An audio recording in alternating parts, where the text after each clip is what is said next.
Welcome to your source for research, innovation, news, insights, and commentary.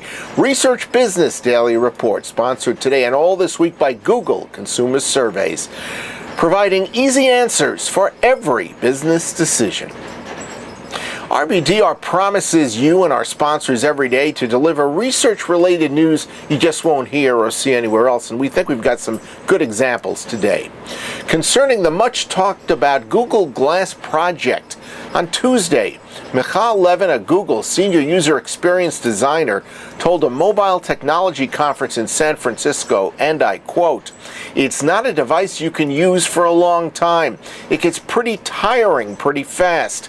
Watching more than 10 seconds on this device is mentally exhausting. The brain is not wired to do that," end of quote.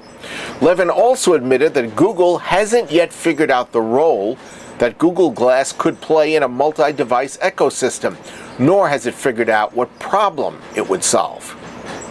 Moving on Monday we reported Cerberus's decision to dump the Jewel Osco loyalty card, and later in the day we learned that it had done the same for some other supermarket operations it owns on the West Coast.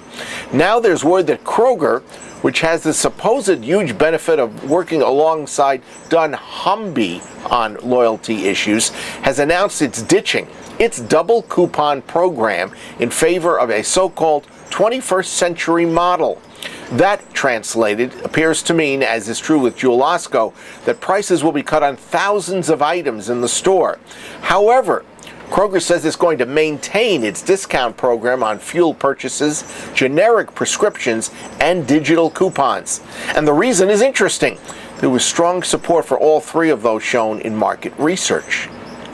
While we're on the subject of high-profile decisions based on market research, ABC's popular TV talk show The View is looking to re-energize its slipped ratings. According to Hollywood Reporter, an ABC commissioned study earlier in the season showed that viewers were actually turned off by the political debates that have defined the show.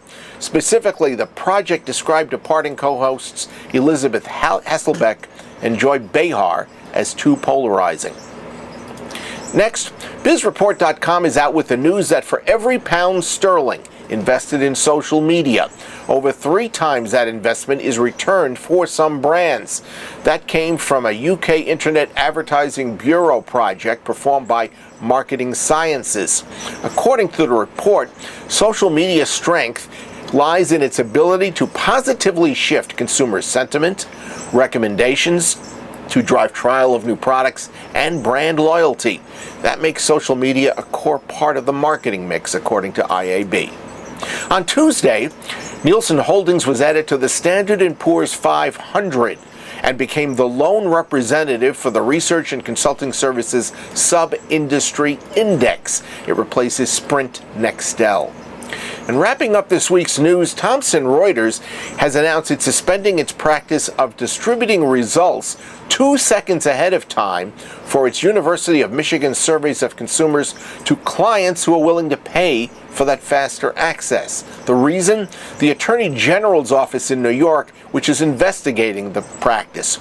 Now, if you watched 60 Minutes, you probably saw the report last year that showed the incredible amount of money that traders on Wall Street can make in fractions of a second.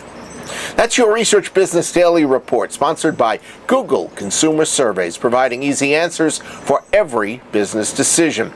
There's a link underneath today's RBDR that has an animated video that'll tell you everything you might possibly want to know about GCS. Have a great research day. Enjoy the rest of your research week, a restful weekend, and we'll see you back here on Monday.